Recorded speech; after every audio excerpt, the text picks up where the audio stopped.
Hi all, this is Jay Kerr, and this is another in my series of videos talking about my interesting life in the music industry, writing, the tech world, and just general craziness.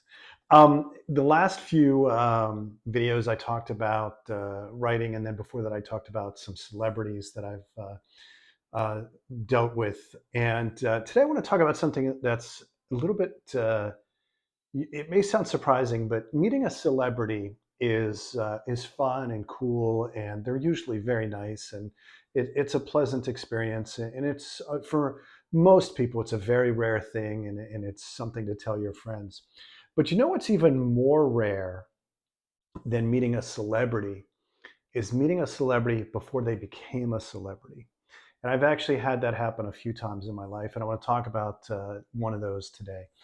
Before I do that, though, I want to remind everyone I'm doing this to celebrate the release of my science fiction novel Thursday, which comes out on November 1st. And you can find more details about that in the description. But first of all, this is the first, I may do another one later, but this is the first I'm going to talk about, which is meeting a celebrity. Back in the early 90s, I was, as I mentioned in a previous video, I was working with the band Baby Animals, and we took them to a great radio station called KTUX. It was Tux Radio in Shreveport, Louisiana, KTUX. And the band went, and they were going to play in the studio in the afternoon, and just generally have some fun. It was to promote their album, all standard stuff. The funny thing about KTUX, though, is the man who ran the music in all of the radio station programming was Shotgun Shepherd, and I'll never forget. Shotgun had you know blonde hair and a scraggly, shaggy type beard. Real Southern, just a good old boy in the best sense of the word, and really thin. If you've ever seen the Ram Jam video, Black Betty, it looked like the lead singer of Ram Jam. Anyway, I digress. Shotgun hosted us there, and he did something that was kind of uncool. So they're in the studio and they're recording, and Dave Leslie, who I mentioned previously, who hung out with Eddie Van Halen and is a great guitarist, is playing, and Shotgun brings his son in, and his son's about 16, another scrawny blonde guy. Yeah, I was a scrawny blonde guy when I was little, so I can say those things. But the kid is kind of quiet, and he comes in, and Shotgun is like, "Hey, my son's going to play with you. Not can he play with you? Not is it okay if he plays with you? He's playing with you." And that's why it was kind of uncool. Like, come on, man, you're abusing your position of authority to have your kid who probably can barely play, two chords, play with this band who's opening for Van Halen. But hey, I wanted them to play the music. I'll go along with it. So the kid comes in and he sits down, he plugs in, and Dave is really nice to him. Says, "Nice to meet you," and he's like, "How you doing?" And they talk a little bit about guitar, and Dave's like, "Wow, the kid knows his stuff."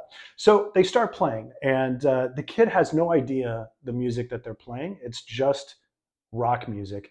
And Dave's playing, and the kid starts playing, and he's fantastic. He is absolutely fantastic. And he plays really well, and he's doing excellent. And they finish up, and it went over great. It was really, really good.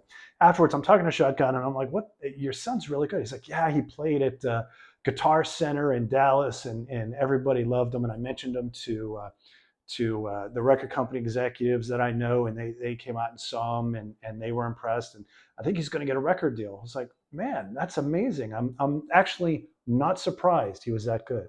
Well, fast forward, and Shotgun Shepherd's son, Kenny Wayne Shepherd, goes on to become one of the most important, post blues artists of the 90s, and even today, and obviously went around to all the great blues musicians in his Crossroads TV series and interviewed them and played with them. And the young man was very respectful and great on guitar. And today he's just spectacular, a wonderful blues musician. You've probably heard of him, the Kenny Wayne Shepherd Band.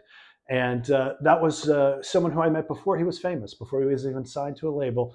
It was all because his dad, who believed in him enough to push him in areas where it might have been uncomfortable, but it paid off. And I was really happy to be part of that experience.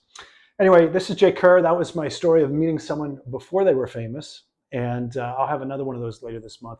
And I hope you're enjoying the stories I'm telling you. I'll have another one tomorrow. And again, I hope that you take a look at the description and you think about buying my novel Thursday on November 1st. Appreciate it.